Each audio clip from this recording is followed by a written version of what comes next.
श्री शिवाय नमस्तभ्यम दोस्तों, हर हर महादेव। दोस्तों बहुत ही सुंदर सा दिन आ गया है। बैसाख का महीना चल रहा है, बहुत ही सुंदर और पावन महीना है दोस्तों। इस महीने में पूज्य गुरुदेव की कथा सुन करके और समझ करके मैं बहुत सुंदर से 3 उपाय लेकर के आई हूँ। चलिए दोस्तों जानते हैं ये उपाय हमें किस चीज के लिए करने हैं। पहला उपाय बताया है पूज्य गुरुदेव ने, जो स्त्रियां बहुत दुखी हैं, जो मायके में भी दुखी रही और ससुराल में आकर के भी वो दुखी हैं और उनके पति को बहुत सारे काम खुलवाए फिर भी वो दुखी ही हैं, तो उनके लिए बहुत सुंदर सा उपाय बताया है। दूसरा उपाय बताया है कि अगर कोई आप विषम परिस्थिति में फंस गए हैं या आपको कोई समस्या आ गई है, एकदम विकट समस्या आ गई है और वो समस्या आपकी हल नहीं हो पा रही। और तीसरा उपाय बताया है बेले के फल का उपाय। दोस्तों बहुत ही सुंदर सा उपाय बताया है बेले के फल का, जिससे कि आपको बेले के फल को समर्पित करते हैं तो 1000 अश्वमेध यज्ञ का फल प्राप्त होता है। तो चलिए जानते हैं दोस्तों पहले उपाय की तरफ। दोस्तों आपको क्या करना है, पूज्य गुरुदेव की कथा सुन करके और समझ करके मैं ये उपाय आपको लेकर के आई हूँ।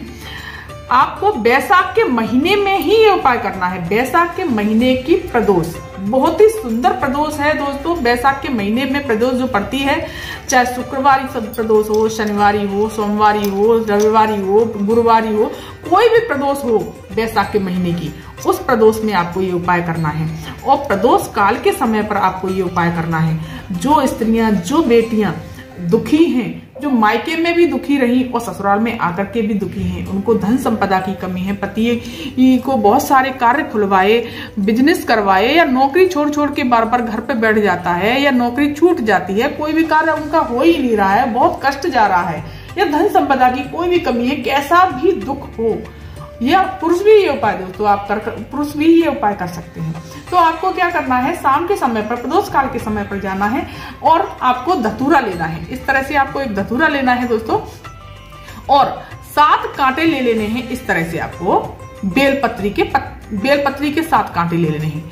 आपको भगवान भोलेनाथ पर बेलपत्री के पत्ते की जगह पर 7 सूल का वर्णन किया गया है। स्कंद पुराण के अनुसार बैसाख महीने की प्रदोष पर सूल और एक धतूरे के साथ समर्पित करते हैं तो आपकी जो भी कष्ट होंगे, दुख होंगे, तकलीफ होंगे, दूर हो जाते हैं। आपको कैसे करना है चलिए जानते हैं ये उपाय।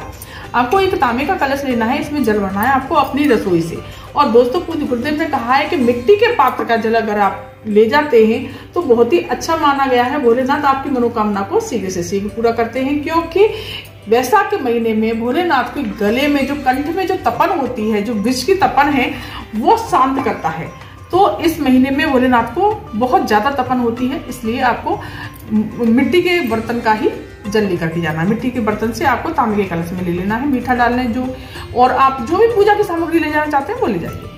सबसे पहले गणेश जी के स्थान पर जल समर्पित करेंगे, शाम के समय की बात करेंगे दोस्तों, और फिर कार्तिक जी के स्थान पर, माता सरस्वती के स्थान पर, माता रानी के स्थान पर, फिर श्री शिवाय नमस्ते मंत्र का जाप करते हुए इस तरह से आपको सारा जल समर्पित कर देना है। आप चंदन लेकर के गए हैं तो आप चंदन भी लगा दीजिए, जो भी पूजा की सामग्री लेकर के गए हैं वो लगा दीजिए, और दीपक जरूर लगाइएगा, एक दीपक और धूप जो भी है।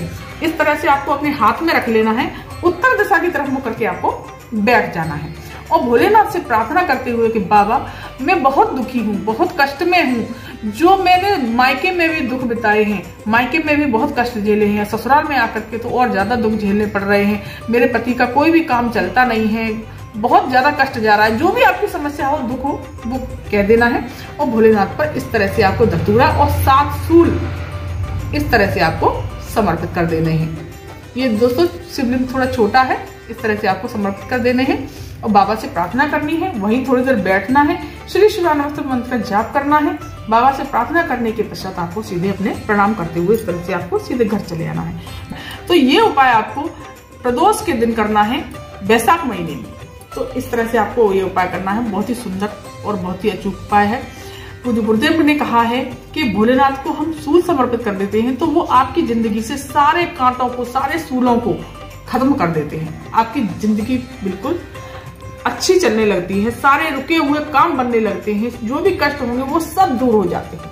तो दोस्तों बहुत सुंदर सा उपाय है। अब चलिए जानते हैं दोस्तों दूसरा उपाय। दूसरा उपाय जो बताया है पूज्य गुरुदेव ने वो किस प्रकार से है आपको बताते हैं कि अगर कोई भी अचानक समस्या आ गई है, एकदम से आपका किसी भी चीज में मन नहीं लग रहा, बहुत कष्ट जा रहा है, अचानक से विषम परिस्थिति आकर के खड़ी हो गई है, तो आपको क्या करना है, ये मंदार के फूल ले लेने हैं दोस्तों। गुलाबी मंदार लेना है, जैसे ये मेरा है ना नीला वाला, नीला इस तरह से ये गुलाबी नीला सा है, इस तरह से यही मंदार लेना है। सफेद मंदार के फूल भी होते हैं दोस्तों, लेकिन सफेद नहीं लेने हैं आपको। इस तरह से ये गुलाबी है, थोड़े से मुरझा गए हैं, इस तरह से ये जो नीला गुलाबी है, इस तरह से आपको मंदार का पुष्प ले लेना है। और आपको सीधे देवादेव महादेव के शिव मंदिर पहुंच जाना है। शिव मंदिर पहुंच करके आपको उत्तर दिशा की तरफ मुख करके खड़े हो जाना है और जल का पात्र, मिट्टी के पात्र में से ही जल लेकर के जाना है इस तरह से। और श्री शिवाय नमस्ते मंत्र का जाप करते हुए आपको क्या करना है, ये जो मंदार के जो पुष्प लेकर के गए हैं, अपनी कामना को, अपनी समस्या को बोलते हुए श्री शिवाय नमस्ते मंत्र का जाप करते हुए अशोक सुंदरी के स्थान पर इसको टच कराना है। इस तरह से आपको टच कराना है और श्री शिवाय नमस्ते मंत्र का जाप करते हुए इस तरह से शिवलिंग पर समर्पित कर देना है मंदार के पुष्प को। अपनी जो भी समस्या है, जो भी परेशानी है, उसको बोल देना है। और फिर धीरे धीरे धीरे धीरे भगवान भोलेनाथ पर विश्वास करते हुए, अपने हृदय की बात कहते हुए, अपनी कामना को कहते हुए, अपने दुखों को, जो भी समस्या है उसको कहते हुए श्री शिवाय नमस्ते मंत्र का जाप करते हुए इसे समर्पित कर दिया है दोस्तों। बहुत ही सुंदर सा अचूक उपाय पूज्य गुरुदेव कहते हैं, इस उपाय को करने से आपका मन तो शांत होगा ही, जो भी समस्याएं भी आ रही होंगी, जो भी विषम परिस्थिति होगी, वो भी सब दूर हो जाएगी। पता ही नहीं चलेगा कि वो परेशानी कहाँ से कहाँ तक निकल गई। तो दोस्तों ये था दूसरा उपाय। अब जानते हैं दोस्तों तीसरा उपाय। तीसरा उपाय बताया है दोस्तों कि बैसाख के महीने में बेल के फल का बहुत ही बड़ा महत्व बताया है।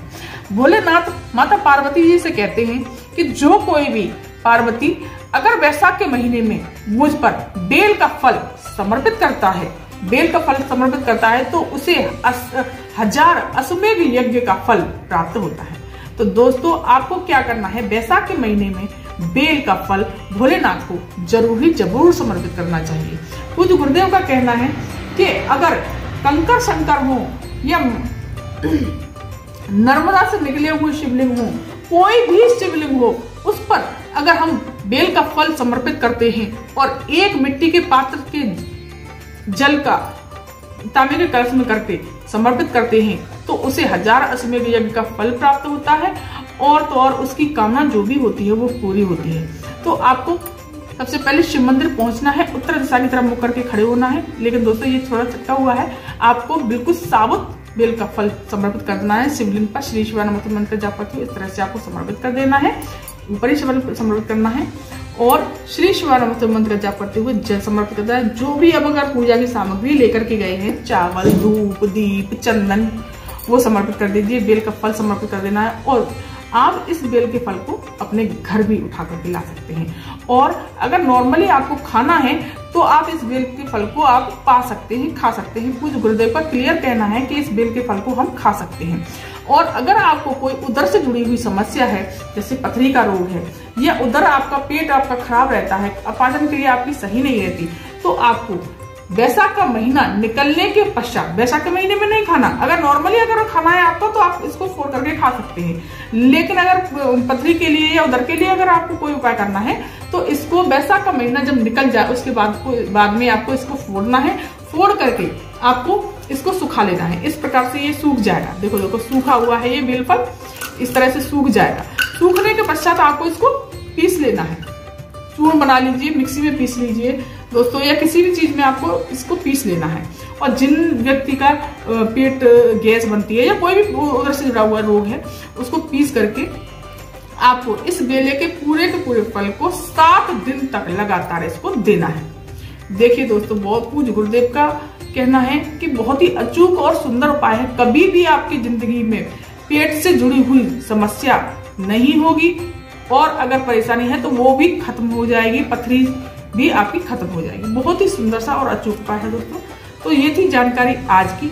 अगर ये जानकारी आपको पसंद आई हो तो दोस्तों मेरे चैनल को सब्सक्राइब कीजिए, वीडियो को लाइक कीजिए और कमेंट में श्री शिवाय नमस्ते अवश्य लिखिएगा। लेकिन दोस्तों एक बात का विशेष ध्यान रखिएगा कि अगर आपको ऐसी ही वीडियो चाहिए और आप उपाय समझना चाहते हैं, आप मुझे कमेंट में ये भी भेज सकते हैं कि मुझे किस चीज का उपाय करके दिखाना है, करके बताना है, तो मैं आपको लिए वो उपाय भी मैं बनाऊंगी। तो दोस्तों बहुत ही सुंदर और अचूक उपाय है।